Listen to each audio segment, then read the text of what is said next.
BNR gold and diamonds తరుగు తక్కువ బంగారం ఎక్కువ ఇప్పుడు మన వైజాగ్లో.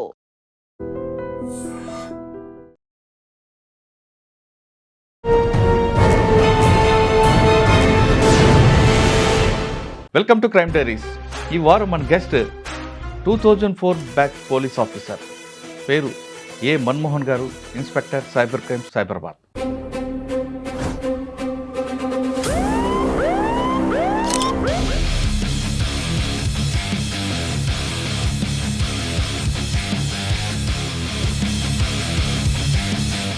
కోట్లు పోయినా సరే 80 లక్షలు 90 లక్షలు ఎంతో కొంత కట్టి ఉండి రికవర్ అవుతుంటుంది. కానీ ఇందులో ₹1 యాక్సిడెంట్గా రావడం, ఒకసారి కేసు గురించి. ఫస్ట్ ఏదో ఒక నెంబర్కి ఏపీకే వెళ్ళి పంపుతాం. అతను క్లిక్ చేయగానే అతనిలో ఉన్న వాట్సాప్ గ్రూప్ మొత్తం ఇతనికి ఫ్రాడ్ చేతికి వచ్చేసాను. ₹1 ఉంది, దానికే తెలుస్తుంది. అయితే వీళ్ళ ట్రాన్సాక్షన్లో రోజు క్రైమ్ అంటే ఇప్పుడు కేవలం బాస్ ఫ్రాడ్ ఒకటి జరుగుతుందా, ఇంకెప్పుడు ట్రెడిషనల్ క్రైమ్ ఉందా, లేదు ట్రెండింగ్ క్రైమ్ ఏముంది? 5th క్లాస్లో ఉన్నప్పుడే యూనిఫామ్ వేసుకొని ఫోటో తీయడం జరిగింది. ఈ ఇన్స్పెక్టర్ లెవెల్లో అంటే లాండ్ ఆర్డర్ దించేస్తున్నప్పుడు మీకు మంచి గుర్తుండే కేసులు చెప్పండి. ఫాదర్ని, రైల్వే రిటైర్డ్ ఎంప్లాయీ ఉంటాడు, ఒక ఫాదర్ని జస్ట్ పెన్షన్ కోసము కొడుకు, కూతురు, తల్లి ఈ ముగ్గురు కలిసి తండ్రిని చంపేసి మొత్తం ముక్కలుగా చేసి ఒక 6 బకెట్లలో పెట్టారు. కాదు, ఎందుకంటే అంత దారుణంగా తండ్రిని చంపడం ఏంటండి? ఇప్పుడున్న సొసైటీలో అదే అన్న డబ్బుల కోసము. ఇక్కడ సైబర్ క్రైమ్లో ట్రెండింగ్ క్రైమ్ ఏముంది? ఎక్కువగా ఇప్పుడు ఏంటంటే ఇన్వెస్ట్మెంట్ ఫార్లోకి వెళ్తున్నారు అందరూ కూడా. ఇన్వెస్ట్మెంట్ అంటే అది గ్రీడీనెస్ యాక్చువల్లీ. డిజిటల్ అరెస్ట్ అని చెప్పి ఒకటి నడుస్తాం. డిజిటల్ అరెస్ట్ ఎట్లా అంటే ఇప్పుడు ఎవరైతే రిటైర్డ్ ఎంప్లాయీస్ ఉన్నారో, సైబర్ క్రైమ్ జరగకుండా పబ్లిక్ ఎలాంటి జాగ్రత్తలు? అత్యాశకు వెళ్ళి మనం డబ్బులు ఇన్వెస్ట్ చేయడం అనేది 100% ఇమ్మీడియట్గా మీరు ఎవరికి చెప్పడం అనే దానికంటే ముందు 193 వరకు చెప్పండి first.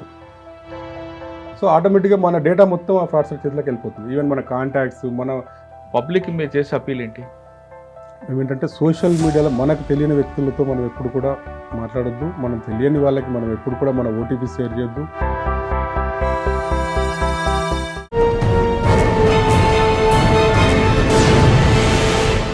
Welcome to crime diaries. ఈ వారం మన గెస్ట్ 2004 బ్యాచ్ పోలీస్ ఆఫీసర్, పేరు ఏ మన్మోహన్ గారు, inspector cyber crime Cyberabad. Cyber క్రైమ్లో కేసు అయిన తర్వాత సాధారణంగా తొందరగా డబ్బులు రావని ఒకటి, వచ్చిన కొంత భాగం వస్తుందని, ఆ వచ్చింది కూడా తొందరగా రాదు, ఎప్పటికో కోర్టుల ద్వారా వస్తుంది, కోర్టుకు వెళ్ళాలి, ఇవన్నీ ఒక్కొక్క నానుడు ఉంది, అదొక అపోహ ఉంది. కానీ ఇటీవల సైబరాబాద్ లిమిట్స్లో ఒక కేసు అయింది. Boss fraud. బాస్ పేరు మీద డబ్బులు ఇవ్వడం, ₹1 ట్రాన్స్ఫర్ అయిన తర్వాత కేవలం 10 రోజుల వ్యవధిలోనే ₹1 యాస్టీస్గా విక్టిమ్కి వచ్చింది. అంటే ఎక్కడ డబ్బులు పోగొట్టుకున్నాడో అదే బాధితుడు ఎటువంటి ఇబ్బంది లేకుండా కేవలం 10 రోజుల్లో మాత్రమే ₹1 చెక్కుని పోలీస్ కమిషనర్ గారు అందజేశారు. ఇది ఒక రికార్డ్. సాధారణంగా దేశంలో సైబర్ క్రైమ్ చాలా జరుగుతుంటాయి. జరిగిన దాంట్లో వెంటనే కంప్లైంట్ ఇస్తే ఒకటి, కంప్లైంట్ ఇవ్వకపోతే ఒకటి. గోల్డెన్ అవర్ అని ఒకటి ఉంటుంది. ఆ గోల్డెన్ అవర్లు ఇచ్చిన తర్వాత కొంత అమౌంట్ ఫ్రీజ్ అవుతుంది. ఆ ఫ్రీజ్ అయిన అమౌంట్ ఆ స్టేట్ నుంచి ఈ స్టేట్కి రావడానికి, ఇంకో దగ్గర రావడానికి ఇదంతా ఒక 40 రోజులు వ్యవధి పడుతుంటుంది. ఇక్కడ సైబరాబాద్లో జరిగిన ఒక కేసులో ఇక్కడ కూడా డిలే లేకుండా కంప్లైంట్ వెంటనే రావడం, వెంటనే వచ్చిన తర్వాత ఆ ₹1 యాజిటీజ్గా రావడం అనేది చాలా గ్రేట్ అనిపిస్తుంటుంది. ఆ కేసు ఏంటి, ఎటువంటి కట్స్ లేకుండా, ఎటువంటి డిలే లేకుండా వచ్చిన డబ్బులు ఏంటో సార్ అంటే తెలుసుకుందాం. సార్ నమస్తే అండి. ఫస్ట్ మీకు, మీ టీంకి, సిపి గారికి కంగ్రాచులేషన్. Thank you. ఇందాక చెప్పినట్టుగా సైబర్ క్రైమ్లో చాలా డిలే అవుతుంటాయి. కానీ అసలు ఏంటండి, పెట్టి కంప్లైంట్ ఇవ్వడం ఏంటి, ఒక 10 days గ్యాప్ తీసుకోవడం ప్రొసీజర్ కోసం, కోట్లు పోయినా సరే 80 లక్షలు 90 లక్షలు ఎంతో కొంత కట్టి ఉండి రికవర్ అవుతుంటుంది. కానీ ఇందులో ₹1 యాజిటీజ్గా రావడం, ఒకసారి కేసు గురించి చెప్పండి. ఇప్పుడు మన సొసైటీలో ఎట్లా ఉందంటే అందరు కూడా చాలా బిజీ అయిపోయినారు. అందరు కూడా చాలా బిజీ అయిపోయి ఇప్పుడు మాట్లాడుకోవడమే తక్కువ అయిపోయి మొత్తం కూడా అంత WhatsApp chatting, SMS, text, even మన మార్నింగ్ గుడ్ మార్నింగ్ నుంచి ఈవెన్ నైట్ గుడ్ నైట్ వరకు కూడా only WhatsApp chattings, SMS chatting అంత టెక్స్ట్లోనే జరుగుతూ ఉంది. మాట్లాడుకోవడం తక్కువ అయిపోతుంది సొసైటీలో. సేమ్ ఇదే విధంగా ఎక్కడైతే మనం బిజీ అయినామో ఈ ఫ్రాడ్స్టర్ ఎప్పుడు కూడా మన ఈ బిజినెస్ని ఎన్కాష్ చేసుకుంటాడు. ఇప్పుడు మా కేసులో ఎట్లా అంటే ఇప్పుడు సైబరాబాద్లో మొత్తం కూడా ఎంఎన్సీస్ కంపెనీస్, ఇండస్ట్రీస్, చాలా ఎంఎన్సీ కంపెనీస్ చాలా ఉంటాయి. వీళ్ళు ఏం చేస్తున్నారంటే వీళ్ళు ఫేస్బుక్లలో, తర్వాత అక్కడ ఫేస్బుక్లలో నెట్లో కూడా అంతా కూడా వాళ్ళ ఎంఎన్సీ కంపెనీ సిఇఓ పేర్స్, సిఇఓలు, ఎండీలు వాళ్ళంతా కూడా పేర్లు అవన్నీ కూడా మెన్షన్ అయ్యి ఉంటుంటాయి అన్నట్టు. తర్వాత ఈ పిల్లలు కూడా జాబ్స్ కోసం, అంటే ఎవరైతే యూత్ పిల్లలు ఉన్నారో జాబ్ కోసం అందరు కూడా ఈ లింక్డ్ఇన్లలో, తర్వాత ఫేస్బుక్ అక్కడ ఇక్కడ చూసేసి వీళ్ళంతా కూడా డీటెయిల్స్ అంతా ఇస్తున్నారు. ఈ ఫ్రాడ్స్టర్ ఏం చేస్తారంటే ఫస్ట్ డైరెక్ట్ ఎప్పుడు కూడా ఎండీ దగ్గరికి రీచ్ కావడు. వాళ్ళ అకౌంటెంట్స్, తర్వాత వాళ్ళ సెకండ్ లెవెల్ వాళ్ళకి ఒక ఏపీకే ఫైల్ పంపుతాడు. ఫస్ట్ ఏపీకే ఫైల్ పంపగానే ఆ డేటా మొత్తం కూడా ఫ్రాడ్స్టర్ చేతిలోకి వెళ్ళిపోతుంది. సార్ ఏపీకేఫ్లో పంపుతారు సెకండ్ లెవెల్కి. ఆ సెకండ్ లెవెల్ వాళ్ళు మంచి కంపెనీ, మల్టీ లెవెల్ కంపెనీ పనిచేసిన వాళ్ళకి ఎలా తెలుస్తుంది? అయితే వీళ్ళు ఏంటంటే నేను ఇప్పుడు కొన్ని షోరూమ్స్ ఉన్నాయి, అవుట్లెట్స్, రిటైల్ షాప్స్. మా దగ్గర జరిగింది శారీస్ రిటైల్ అవుట్లెట్ షాప్. అది వీళ్ళంతా కూడా ఏంటంటే సోషల్ మీడియాలో అడ్వర్టైజింగ్ యాడ్స్ ఇస్తుంటారు. అడ్వర్టైజింగ్ యాడ్స్ ఇచ్చినప్పుడు వీళ్ళు కొన్ని నెంబర్స్ ప్రొపరేటర్ అని, ఎండి అని కొన్ని నెంబర్స్ మెన్షన్ చేస్తారు. వాళ్ళ నెంబర్స్ని క్యాప్చర్ చేసేసి ఒక ఫస్ట్ ఏదో ఒక నెంబర్కి ఏపీకే ఫైల్ పంపుతారు. అతను క్లిక్ చేయగానే అతనిలో ఉన్న వాట్సాప్ గ్రూప్లు మొత్తం ఇతనికి ఫ్రాడ్స్టర్ చేతికి వచ్చేస్తాయి. వాట్సాప్ గ్రూప్లోకి వచ్చేస్తుంది. ఇతను ఒక వాట్సాప్ గ్రూప్లో వెళ్తాడు. వెళ్ళిన తర్వాత ఆ వాట్సాప్ చాటింగ్ మొత్తం అబ్జర్వ్ చేస్తుంటాడు. అబ్జర్వ్ చేసినప్పుడు దీంట్లో ఎవరు బాస్, ఎవరికి రిపోర్టింగ్ చేస్తున్నారు, ఎవరు ఎట్లా మాట్లాడుతున్నారు, ఇందులో బాస్ ఎవరు, అకౌంటెంట్ ఎవరు, ఇంకా ఎంప్లాయ్ ఎవరు అనేది ఆ వాట్సాప్ గ్రూప్లలో. ఇప్పుడు సపోజ్ మా పోలీస్ వాట్సాప్ గ్రూప్స్ చూస్తే నేను ఎవరికి రిపోర్ట్ చేస్తున్నాను, నాకు ఎవరు రిపోర్ట్ చేస్తున్నారు, మన వాట్సాప్ గ్రూప్లో చాటింగ్ చాలా క్లియర్గా అర్థమవుతుంది. సో దీంట్లో కూడా ఏం చేస్తారంటే ఫస్ట్ అకౌంటెంట్కి ఏపీకే ఫైల్ పంపుతాడు. ఏపీకే ఫైల్ పంపగానే ఇతను తెలియకుండా అతనున్న బిజీలో క్లిక్ చేసేస్తాడు. క్లిక్ చేయగానే ఇతను ఫోన్ మొత్తం ఆ ఫ్రాడ్స్టర్ చేతిలోకి వెళ్ళిపోతుంది. వెళ్ళిపోయిన తర్వాత దీంట్లో బాస్ ఎవరు ఏంటి అనేది మొత్తం చూసుకుని ఒకరోజు అబ్జర్వ్ చేస్తారు. అబ్జర్వ్ చేసిన తర్వాత అతను ఏం చేస్తాడంటే సేమ్ ఇప్పుడు ఓనర్ పేరుతోటే ఓనర్ డీపీని పెట్టుకుంటాడు. ఫ్రాడ్స్టర్ కూడా ఓనర్ డీపీని పెట్టుకొని ఈ ఫోన్లో ఎవరైతే అకౌంటెంట్ ఏమని ఫీడ్ చేసుకుంటాడో అదే నేమ్ ఫీడ్ చేస్తాడు. Same DP, owner same DP ఉంటుంది, సేమ్ పేరు ఉంటుంది, ఫోన్ నెంబర్ ఒకటి మారుతుంది. ఫోన్ నెంబర్ అసలు కనపడదు, నేమ్ ఉంటుంది అన్నట్టు. సో అక్కడ తయారు చేసిందంటే మీరు క్లిక్ చేసి కూడా నెంబర్ కనపడదు. ఓన్లీ నేను నా డీపీ మన్మోహన్ అంతే. మనం ఏమని ఫీడ్ చేసుకుంటామో మన్మోహన్ బాస్ అంటే బాస్ ఏది ఉంటుంది యాజ్ ఫీడ్ చేస్తారు. తర్వాత ఆ ఫీడింగ్ ఫస్ట్ జరుగుతుంది. తర్వాత ఏం జరుగుతుందంటే అసలు మన ఇద్దరి మధ్యలో కన్వర్జేషన్ ఏం జరుగుతుంది, చాటింగ్ ఏం జరుగుతుంది అనేది కూడా same font, same text, same స్లాంగ్లో. ఒకసారి గుడ్ మార్నింగ్ సార్ అంటారు, ఒకసారి హాయ్ మన్మోహన్ అంటారు, ఒకసారి గుడ్ మార్నింగ్ మన్మోహన్ అంటారు, ఒకసారి మను అంటారు, హలో అకౌంటెంట్ గారు అంటారు. సో ఏం చాటింగ్ జరుగుతుందో ఆ చాటింగ్ కూడా అబ్జర్వ్ చేస్తారు. చేసేసి సేమ్ స్టైల్లో, సేమ్ ఫాంట్లో, సేమ్ టెక్స్ట్ వస్తుంది అన్నట్టు. అంటే అసలు అకౌంటెంట్ అసలు ఐడెంటిఫై చేయలేడు. రొటీన్గా ఏమైతే ఎట్లా ఒక 4-5 రోజుల చాటింగ్ ఎట్లా ఉందో యాస్టీజ్గా అరే ఇది మా బాసే పంపించిన అన్నట్టుగా జరుగుతుంది అన్నట్టు అని చూసుకుంటారు. సో అకౌంటెంట్ వెంటనే దొరకగానే చేయడు, ఫస్ట్ ఏపీకే ఫైల్ పంపుతాడు, ఆ వాట్సాప్ గ్రూప్లోకి వెళ్తాడు. వాట్సాప్ గ్రూప్లో ఎవరెవరు ఏంటి అనేది మొత్తం తెలుసుకుంటారు, ఎవరెవరు కన్వర్జేషన్ ఎట్లా ఉందో తెలుసుకుంటాడు. చాటింగ్ తెలుసుకున్న తర్వాత అప్పుడు అకౌంటెంట్ చూసుకొని అకౌంటెంట్కి ఏం చెప్తారంటే మన కేసులో ఏం చేస్తారంటే అకౌంటెంట్ని చూసిన తర్వాత వెంటనే అర్జెంటుగా 1 crore పంపించండి, 1 crore ట్రాన్స్ఫర్ చేయండి అంటారు. అంటే ఏ అకౌంట్ ఇచ్చారంటే మన కంపెనీ అకౌంట్ ఇచ్చేసారని అకౌంటెంట్ ఎస్, మన అకౌంట్ ఎస్ అంతే, ఎస్ నో మాట్లాడేది ఏమి ఉండదు, ఓన్లీ చాటింగ్ అంతే. సరే ₹1 కోటి ఉంది నాకే తెలుస్తుంది. అయితే వీళ్ళ ట్రాన్సాక్షన్లో రోజు ఇప్పుడు వాట్సాప్ చాటింగ్లో డైలీ 1 crore ట్రాన్సాక్షన్ జరుగుతుంటుంది. సో అంతకుముందు రోజు 1 crore జరుగుతుంది, అంతకుముందు రోజు ఇదంతా కూడా ఈ షాప్లో ఏంటంటే డైలీ 2 crore టర్న్ ఓవర్ జరిగే కంపెనీ అది. సో రిటైల్ షాప్ అట్లా అమౌంట్ ఉంది కాబట్టి రోజు 1 crore చేసుకుంటూ పోతున్నారు. అంటే డైలీ 1 crore చేస్తారు వీళ్ళు అనేది అర్థమైపోతుంది మనకు గత 4-5 రోజుల చాటింగ్ చూస్తే. సో దాన్ని ఫస్ట్ గ్రాస్ప్ చేస్తాడు. తర్వాత సింపుల్గా మీరు 1 crore ట్రాన్స్ఫర్ చేయండి అంటారు. సరే ఎవరికి పంపాలని చెప్పి ఇతను అంటారు. అంటే ఇమీడియట్గా నేను ఒక number account number I will send account number అంతే, ఓన్లీ చాటింగే. అకౌంట్ నెంబర్ పంపుకొని వెంటనే అతను 1 crore ఆర్డీ చేసేస్తాడు. చేసిన తర్వాత సరే ఆల్రెడీ ఐ సెంట్, ఓకే నేను చెక్ చేస్తాను అంతే. జస్ట్ ఇదంతా కూడా 1 minute ట్రాన్సాక్షన్లో జరుగుతుంది. 1 minute ట్రాన్సాక్షన్ జరుగుతుంది. వెళ్ళగానే ఇమీడియట్గా అక్కడికి వెళ్తుంది. ఇక్కడ తర్వాత అమౌంట్ ట్రాన్స్ఫర్ అయిన తర్వాత టెక్స్ట్ మన మెసేజ్ మాత్రం ఎవరికి వెళ్తుంది, ఒరిజినల్ ఓనర్కి వెళ్తుంది. అవును, your account was deducted 1 crore అని చెప్పేసి బ్యాంక్ నుంచి ఓనర్కి వెళ్తుంది. ఓనర్ ఎంట్రీ చూసుకుని అకౌంట్ కాల్ చేస్తాడు, 1 crore ఎవరికి ట్రాన్స్ఫర్ చేసినాం అని చెప్పేసి. మీరే చెప్పారు కదా సార్, ఇప్పుడు మీరు చెప్పిన అకౌంట్కి ట్రాన్స్ఫర్ చేశాను, అప్పుడు కాల్ వస్తుంది. అంతసేపు చాటింగే జరుగుతుంది. ఎప్పుడైతే 1 crore ట్రాన్స్ఫర్ అయ్యి అతనికి మెసేజ్ వస్తుంది, ఒరిజినల్ ఓనర్కి మెసేజ్ పోతుందో ఒరిజినల్ ఓనర్ అకౌంటెంట్కి కాల్ చేస్తాడు. కాల్ చేసి ఎవరికి పంపిస్తున్నారు అనుకుంటే సార్ మీరు చెప్పిన వాళ్ళకి పంపిస్తున్నా అంటారు. నేను ఎప్పుడు నేను చెప్పలేదు కదా అంట. ఇదంతా కూడా 1 minute transaction 1 minute span of 1 minuteలోనే జరుగుతుంది అన్నట్టు. ఇమీడియట్గా అట్లా జరుగుతుంది. సో వెంటనే అతను ఏం చేస్తారంటే ఇక్కడ ఈ కేసు పర్టికులర్గా దీంట్లో ఇంకొకటి ఏంటంటే గ్రేట్నెస్ ఏంటంటే వాళ్ళది loss and enter within 1 hour వాళ్ళు మనకు కంప్లైంట్ రైజ్ చేస్తారు. అంటే మనం ఎప్పుడు రోజు ప్రతిసారి అవేర్నెస్ చెప్తుంటాం, గోల్డెన్ అవర్ మీరు 1 hourలో చేయాలి, 1 hour చేయాలంటే చాలా మందికి అది అర్థమవుతుంది. గోల్డెన్ అవర్ ఏంటి, 1 hour ఏంటి అని చెప్పారు. కానీ 1 అవర్లో చేయడం వల్ల రిజల్ట్ ఏంది అనే దానికి ఇది ఒక బెస్ట్ ఎగ్జాంపుల్ కేసు అన్నట్టు. ఇమ్మీడియట్గా 1 అవర్ చేయడం వల్ల వెంటనే నేను యాజ్ ఐఓగా నేను ఇమ్మీడియట్గా అక్కడ యూపీఐ అకౌంట్ని లేయర్ 1 ఏదైతే ఉంటుందో, అంటే మనం లేయర్ 1 అని అంటుంటాం, ఫస్ట్ అకౌంట్ ఏ అకౌంట్కి పంపిస్తారు, ఒకటే సింగిల్ అకౌంట్కి పంపిస్తారు. వెంటనే మనము ఆ అకౌంట్ని ఫ్రీజ్ చేసేస్తాం యూపీఐ అకౌంట్. మనం ఫ్రీజ్ చేసిన వెంటనే ఇంకా మహారాష్ట్ర కేసుని కూడా ఇంకొక 1 crore కూడా పడుతుంది దాంట్లో. తర్వాత మళ్ళీ చిన్న చిన్న 10 lakhs లాగా మొత్తం 2.4 crores వరకు పడుతుంది. మన అకౌంట్ ఫ్రీజ్ చేయడం వల్ల క్రెడిట్ అవుతుంది తప్ప డెబిట్ అవ్వదు. సో ఇమీడియట్గా ఇది ఫ్రీజ్ అయిందని తెలియగానే మీకు ఎలా తెలిసిందండి యూపీఐ అకౌంట్ అనేది ఆ నెంబర్ బట్ట? మనకు ఆల్రెడీ మనకి అకౌంటెంట్ చార్ట్లో అకౌంట్ నెంబర్ ఉంటుంది. ఈ పలానా అకౌంట్కి ట్రాన్స్ఫర్ చేయండి అని చెప్పేసి అకౌంట్ నెంబర్ ఇచ్చినాడు. సేమ్ నెంబర్ ఎంటర్ మనం నెట్లో అది చూసేసి అదే అకౌంట్ నెంబర్ ఐఎఫ్ఎస్సి కోడ్ చూసుకున్నాం. ఐఎఫ్ఎస్సి చూస్తే మనకి మీరు డైరెక్ట్గా ఫ్రీజ్ చేసే అధికారం లేదు కదా? పెట్టేసి మనం అంటే త్రూ ఎన్సీఆర్పీ పోర్టల్ 1930 ఉంటుంది. మన వాళ్ళు 1930 వచ్చేసారు. మన దగ్గర కంప్లైంట్ కూడా వచ్చినారు. సో వెంటనే మనం కూడా మనం బిఎన్ఎస్ఎస్ ప్రకారం మనం కూడా ఒక నోటీస్ పంపించేస్తాం. పంపించేసి ఇది ఫ్రీజ్ ఎక్కడ డ్రా చేయలేదు ఇంకా, అంటే మనం ఇమ్మీడియట్ గా ఫ్రీజ్ చేసినాం కాబట్టి అతను డ్రా చేయలేకపోయినా. జస్ట్ మనం వీళ్ళు కంప్లైంట్ లేట్ ఇచ్చుంటే అది మల్టిపుల్ అకౌంట్లకి ట్రాన్స్ఫర్ అయిపోతుంది. లేయర్ 2 లేయర్ 3 అట్లా మల్టిపుల్ అకౌంట్ ట్రాన్స్ఫర్ అయిపోతుంది. సో ఆ ఛాన్స్ మనం అక్కడ ఇవ్వలేదు అన్నట్టు. ఫస్ట్ లేయర్ మనం వెంటనే ఇమ్మీడియట్ గా విత్ ఇన్ 1 hour మనం క్లోజ్ చేసినాం కాబట్టి ఫర్దర్ గా వెళ్ళలేదు. లేదంటే కూడా ఇప్పుడు ఎప్పుడైతే డబ్బులు రికవర్ అయితే ఇట్లా ఏదైతే అంటున్నారో, మనం లేట్ గా కంప్లైంట్ చేయడం వల్ల ఏంటంటే వాళ్ళంతా ఇప్పుడు ఎట్లా ఉన్నారు ఫ్రాడ్స్టర్స్ కూడా మళ్ళీ తీసి డ్రా చేసి ఇంకో దాంట్లో వేయడం అంత అవసరం లేదు. అంతా కూడా ఆటో డెబిట్ పెట్టేస్తున్నారు. ఒక మెయిన్ L1 అకౌంట్కి లేయర్ 1 అకౌంట్ అది ఫస్ట్ ప్రైమ్ అకౌంట్ ఒకటి పెట్టుకుంటున్నారు. దానికి వెంటనే ఆటో డెబిట్ పెట్టేస్తారు. ఇమ్మీడియట్గా చిన్న అకౌంట్స్ ఇందులో డబ్బులు పడగానే వెంటనే ట్రాన్స్ఫర్ అయ్యేటట్టుగా ఆ టెక్నాలజీ కూడా యూజ్ చేయాలి. ఆటో డెబిట్ అకౌంట్ కూడా చేయలేదు వాడు.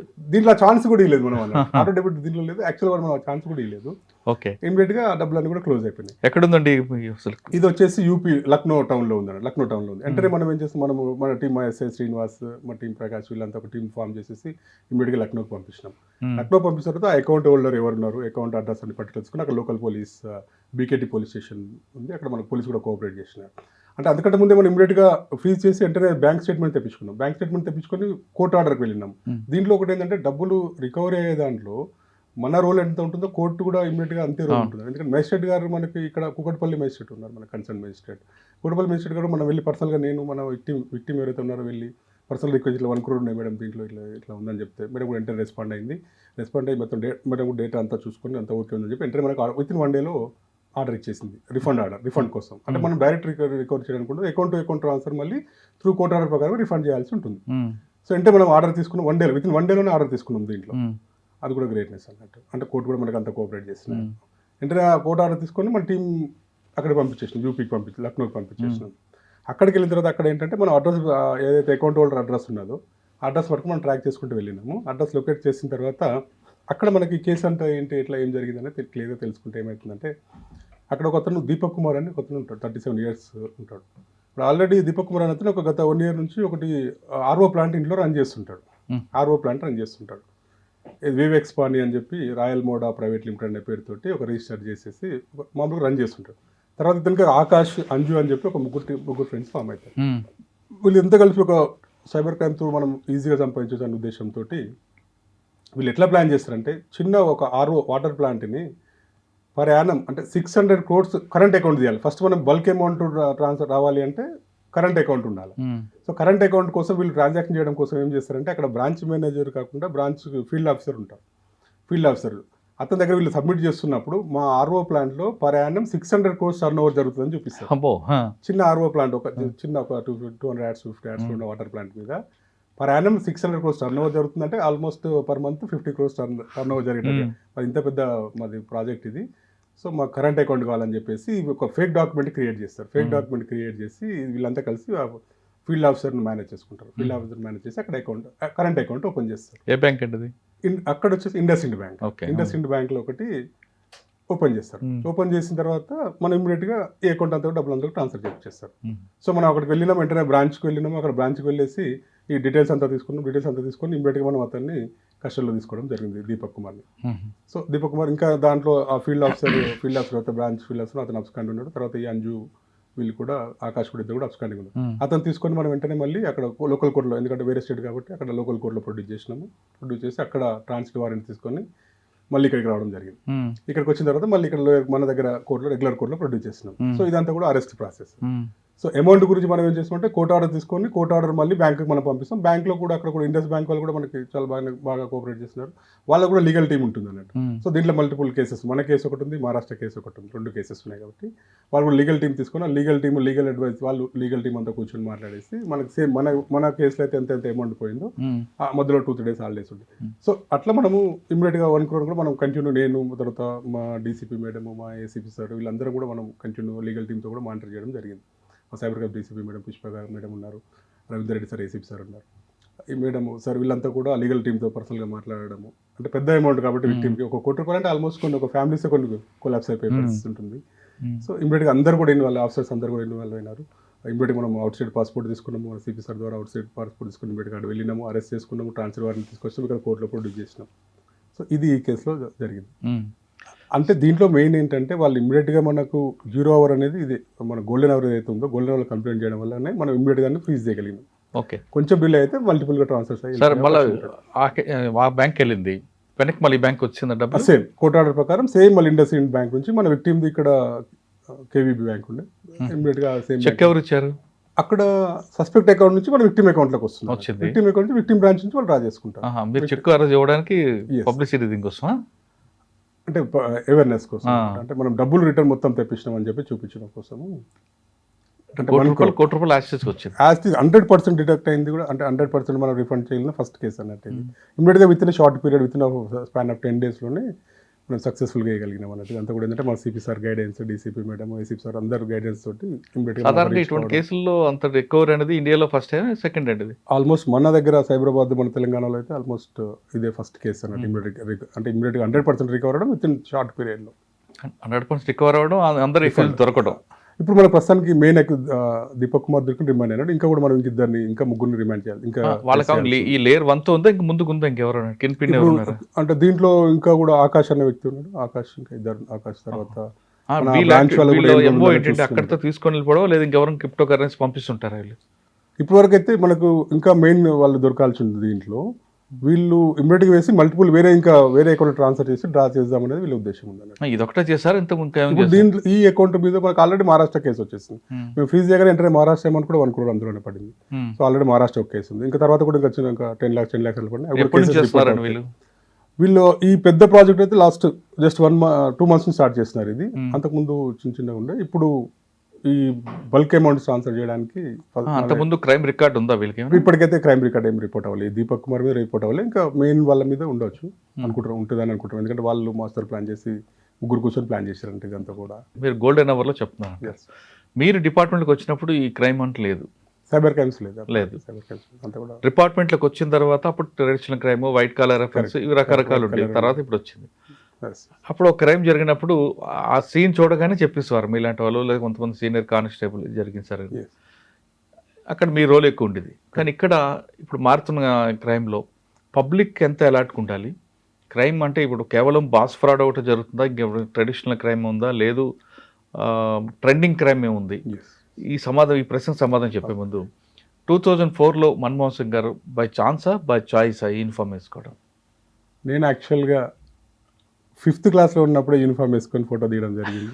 అంటే మామయ్య, మా అమ్మ వాళ్ళ తమ్ముడు ఆర్మీలో పనిచేస్తూ ఉండే, అమ్మ వాళ్ళ ఫాదర్ కూడా ఫ్రీడమ్ ఫైటర్ ఉండే. మా ఫాదర్ కూడా చిన్నప్పటి నుంచి, మా ఫాదర్ కూడా రిటైర్డ్ టీచర్.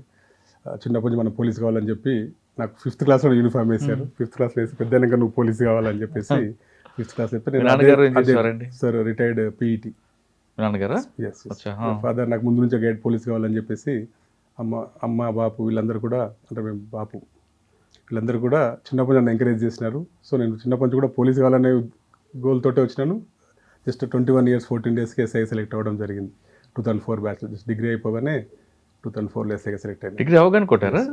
2002 డిగ్రీ నాది. 2004లో 2002 degree mass of tank PG science of Saifabad కాలేజ్లో డిగ్రీ కంప్లీట్ చేసినాను. 2004లో ఇమీడియట్గా ఎస్ఐ జాబ్ వచ్చేసింది. ఫస్ట్ పోస్టింగ్ ఎక్కడండి? ఫస్ట్ నేను కుకట్పల్లి ఎస్ఐగా చేశాను. ఇక్కడ ఫస్ట్ కుకట్పల్లి ఎస్ఐ చేశాను, తర్వాత వనస్థలిపురం, తర్వాత మీర్పేట్. సార్ 2004లో ఫస్ట్ పోస్టింగ్ కుకట్పల్లి వచ్చినప్పుడు అక్కడేమో ఛాలెంజ్ ఏమొచ్చిందండి? కుకట్పల్లిలో నేను అంటే ఎస్ఐగా రిపోర్ట్ చేశాను. అక్కడ ఆఫీసర్స్ కూడా బాగుండే. అంటే అప్పుడు లా అండ్ ఆర్డర్ ఎట్లా చేయాలి ఏంటి అనేది అంతా కూడా నాకు ఒక మదర్ పిఎస్ లాగా నెట్టుకోకట్పల్లి. అక్కడనే నేను అండర్ డ్రాఫ్టింగ్ కానీ అక్కడ ఉన్న ఆఫీసర్స్ బాగుండే. రాధాకిషన్ సార్ అప్పుడు ఇన్స్పెక్టర్ ఉండే, తర్వాత రాజేష్ మురళి సార్ ఉండే. సార్ వాళ్ళ దగ్గర నేను చాలా బాగా నేర్చుకుంటే లా అండ్ ఆర్డర్ ఎట్లా చేయాలి పర్ఫెక్ట్, డ్రాఫ్టింగ్ ఎట్లా ఉండాలి, సో మనము క్రిమినల్స్ని ఎట్లా హ్యాండిల్ చేయాలి అనేది చాలా పర్ఫెక్ట్గా నేర్చుకోవడం జరిగింది. ఫస్ట్ పోస్టింగ్ నేను ఎప్పటికీ గ్రేట్గా చెప్పుకుంటుంటాను అన్నట్టు కూకట్పల్లి ఎస్ఐగా పనిచేస్తాను. ఓకే, కూకట్పల్లి తర్వాత నేను వనస్థలిపురం ఎస్ఐ. ఏముందండి అక్కడ? వనస్థలిపురంలో మళ్ళీ ఒక డిఫరెంట్గా ఉంటుంది. అక్కడ కూడా అంటే హైలీ ఎడ్యుకేట్ ఉంటాయి, ఎన్జిఓస్ ఎంప్లాయీస్ ఎక్కువగా ఉంటారు, హైవే ఉంటుంది. సో అక్కడ డిఫరెంట్ అట్లా ఉంటుంది. ఇన్స్పెక్టర్ ప్రమోషన్ రాగానే అంటే నేను అంటే మీరు ఎస్ఐగా కూకట్పల్లి, వనస్థలిపురం, మీర్పేట్ మూడు పోస్ట్. అప్పుడు మా 2004 బ్యాచ్ షార్ట్లీ ప్రమోషన్ రావడం జరిగింది. మీర్పేట ద్వారా ప్రమోషన్ వచ్చింది. మీర్పేట నుంచి ప్రమోషన్ వచ్చి తర్వాత మాదాపూర్ ఎడ్స్ ఇన్స్పెక్టర్కి వచ్చినాను. అట్లా మీర్పేటలో ఉన్నప్పుడే మనకు అప్పుడు ఆల్ ఇండియా డ్యూటీ మీట్లో నాది యాజ్ ఎస్ఐగా ఆల్ ఇండియా డ్యూటీ మీట్లో పార్టిసిపేట్ చేస్తాను. అంటే ఫోరెన్సిక్ సైన్స్ డ్యూటీ మీట్లో ఒక గోల్డ్ మెడల్, ఒక బ్రాంజ్ మెడల్, ఒక సిల్వర్ మెడల్, మొత్తం 3 మెడల్ వచ్చినాయి ఆల్ ఇండియా అంటే నేషనల్ ఫోరెన్సిక్ సైన్స్ డ్యూటీ మీట్లో. తర్వాత 2023లో కూడా నేను ఇక్కడ రాచకొండలో ఉన్నప్పుడు అక్కడ డ్యూటీ మీట్లో పార్టిసిపేట్ చేసిన. అక్కడ కూడా లా రిటర్న్ ఎగ్జామ్ అప్పుడు మధ్యప్రదేశ్ భోపాల్లో జరిగిండే, అక్కడ కూడా నాకు గోల్డ్ మెడల్ రావడం జరిగింది. అంటే ఓవరాల్గా మనకి ఆ గోల్డ్ మెడల్స్ రావడం వల్ల ఆల్మోస్ట్ ఒక 7 అడ్వాన్స్ ఇంక్రిమెంట్స్ వచ్చినవి, ఒక 4 lakhs క్యాష్ రివార్డ్ కూడా నేను రిసీవ్ చేసుకుని ఉన్నాను.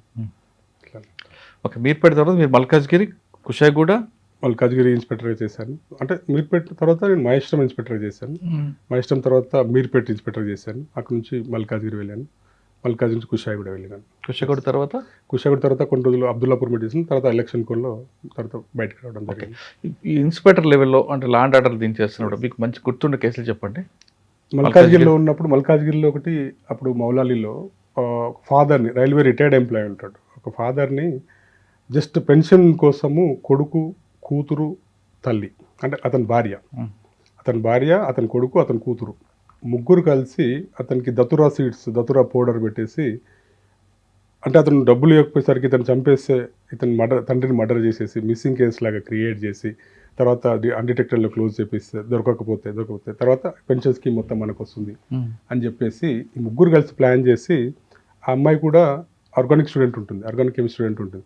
సో ఎట్లా ఫాదర్ని పాయిజనస్ చేయాలని చెప్పేసి ఆమె నెట్లో బ్రౌజ్ చేసి దతురా సీడ్స్, దతురా పౌడర్ అన్నట్టు ఉమ్మెత్త అంటుంటాం జనరల్, ఉమ్మెత్త పౌడర్ పెట్టేసి అతన్ని అన్కాన్షియస్ చేస్తుంది అన్నట్టు.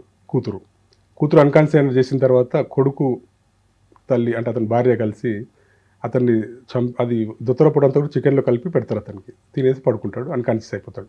నైట్లో తల్లి, ఈ ముగ్గురు కలిసి, మెయిన్లీ కొడుకు, ఈ ముగ్గురు కలిసి తండ్రిని చంపేసి మొత్తం ముక్కలుగా చేసి ఒక 6 బకెట్లలో పెడతారు. 6 బకెట్లలో. అప్పట్లో ఇది బాగా సెన్సేషనల్ కేసు అయ్యింది. ఇప్పుడు CP sir Mahesh Babu sir, CP sir Rachakonda CP సార్గా ఉండే సార్ గైడెన్స్లో దీన్ని మనం చాలా పర్ఫెక్ట్ టెక్నికల్ ఎవిడెన్స్ కూడా కలెక్ట్ చేసి ఎట్లా టెక్నికల్ ఎవిడెన్స్ ఎట్లా అంటే ఈ అమ్మాయి బ్రౌజ్ చేసిన హిస్టరీ కూడా మనం ఎక్స్ట్రాక్ట్ చేయించడం జరిగింది అన్నట్టు. సో చంపేసి 6 బకెట్లలో పెట్టి 3 days అదే ఇంట్లో ఉంటారు వాళ్ళు. అది బాడీ డిస్పోజ్ చేయడానికి వాళ్ళకి వీలు పడదు. ఎదురుగా ఇంట్లో పెళ్లి జరుగుతుంది, అంత అడవుడు ఉండి ఇది బయటికి తీసుకుపోవడానికి వీలు పడదు వాళ్ళకి. సో అట్లా ఆ డెడ్ బాడీ పీసెస్ చేసి 6 బకెట్లు ఇంట్లో పెట్టుకొని అదే ఇంట్లో వాళ్ళు 2 nights ఉంటారు, 3 days 2 nights ఉంటారు.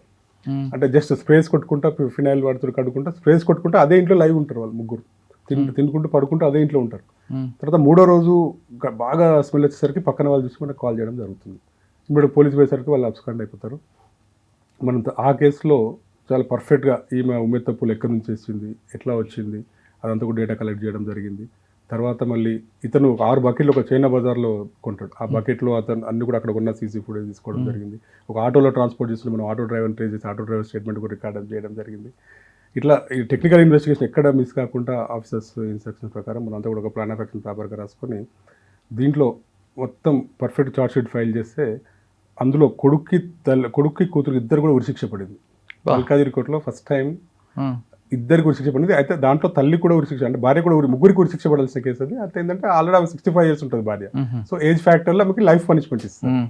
ఇద్దరు కూతురు కొడుకు ఇద్దరు కూడా డెత్, అంటే ఇప్పుడు రీసెంట్గానే డెత్ పనిష్మెంట్ అవుతుంది, అంటే హ్యాంగింగ్ పనిష్మెంట్ అవుతుంది. సో మల్కాజ్గిరిలో ఫస్ట్ టైం ఆ కేసులో హ్యాంగింగ్ పనిష్మెంట్ అయింది. ఇద్దరు జైల్లో ఉన్నారు, ప్రజలు జైల్లో ఉన్నారు. ఉరిశిక్ష ఉంది, ఉరిశిక్ష అయ్యింది అన్నట్టు, సెంటెన్స్ అయ్యింది. కాదు, ఎందుకంటే అంత దారుణంగా తండ్రిని చంపడం ఏంటండి? అంటే ఇప్పుడున్న సొసైటీలో అదే అన్న, డబ్బుల కోసం అసలు మానవీయ విలువలు అనేవి కనుమరుగైపోతున్నాయి అన్నట్టు. అసలు యాక్చువల్గా ఏంటంటే డబ్బుల కోసం ఏమైనా చేయడానికి సిద్ధంగా ఉన్నారు పిల్లలు. అంటే ఆయన చంపితే డబ్బులు వచ్చేస్తాయి ఆయనకి? అంటే ఆ పెన్షన్ డబ్బులు వీళ్ళకి నెక్స్ట్ వీళ్ళ లీగల్ ఎయిడ్స్ కాబట్టి నెక్స్ట్ పెన్షన్ డబ్బులు కూడా వీళ్ళకి వస్తుంది. అవును, ఆయన రిటైర్ అయిపోతే వస్తాయి కదా. ఆల్రెడీ రిటైర్డ్ అతను వచ్చిన డబ్బులు ఇవ్వట్లేదు వీళ్ళకి, ఇవ్వట్లేదు కాబట్టి అతను చంపేసిందంటే నెక్స్ట్ ఆల్టర్నేట్ గా లీగల్ తల్లి కూడా తల్లి పేరు వీళ్ళు ముగ్గురు తీసుకోవచ్చు అని చెప్పి. సో ప్రాపర్టీ ఉంది, ప్రాపర్టీ కూడా అమ్మేసి వీళ్ళే తీసుకోవచ్చు అని చెప్పేసి ఇది జరుగుతుంది. అట్లా జస్ట్ కేవలం పెన్షన్ డబ్బుల కోసం ఇంత క్రూరంగా సరే, కొడుకంటే ఆలోచించాడు. కూతురికి ఏమైందండి? అసలు తండ్రికి కూతురు అంటే ఇష్టం ఉంటుంది కదా, కూతురు కూడా తండ్రి అంటే ఇష్టం ఉంటుంది. కూతురు కంటే ఇప్పుడు భార్య కూడా పిల్లలకి సపోర్ట్, భార్య కూడా సపోర్ట్. అంటే వాళ్ళు ఎంత క్రిమినల్ గా ఆలోచించారంటే జస్ట్ ఖర్చుల కోసం, డబ్బుల కోసమే. వాడు 35-40 years వాడు మంచిగా పని చేసుకొని బతకచ్చు, కానీ కేవలం తండ్రి సంపాదన, తండ్రి మీరు ఏం పని చేస్తలేరు, ఖాళీగా ఉంటున్నారు ఇంట్లో అని తిట్టినందుకు అట్లా కొంత కోపం పెట్టుకున్నారు. రోజు ఇంట్లో ఉండి మమ్మల్ని తిడుతున్నాడు అని సార్. మీరు వాళ్ళతో మాట్లాడుంటారు కదా, కేసు అయిన తర్వాత జైలుకి వెళ్తాం ఇవన్నీ వాళ్ళు ఊహించలేదా? వాళ్ళు అంటే మేము తీసేసి మొత్తం ముక్కలు చేసి డిస్పోజ్ చేసి జిహెచ్ఎంసీ దాంట్లో పడేస్తే అది ఎక్కడో డంప్లోకి వెళ్ళిపోతుంది, అసలు మేము దొరకమనే ఫీలింగ్లో ఉన్నారు. ఈ అమ్మాయికి ఆల్రెడీ నెట్ బ్రౌజ్ చేసే అలవాటు ఉంది. సో అమ్మాయి తండ్రి ఎట్లా కాన్సిక్వెన్స్ చేస్తుంది, మనం ఎట్లా ఎస్కేప్ కావాలి కేసు నుంచి, మనం అంటే ఎట్లా కనపడకుండా ఎవిడెన్స్ లేకుండా ఎట్లా చేయాలని వాళ్ళు బ్రౌజ్ చేస్తున్నారు దాంట్లో. సో అంత చదువుకున్న అమ్మాయి అంత బ్రౌజ్ చేసి ఎట్లా ఇప్పుడు అంతా కూడా సోషల్ మీడియా వచ్చిన తర్వాత యూట్యూబ్స్ ఇవి అవి నెట్లోకి పోయి చూడడము. బాధ అనిపించలేదు అడిగారా?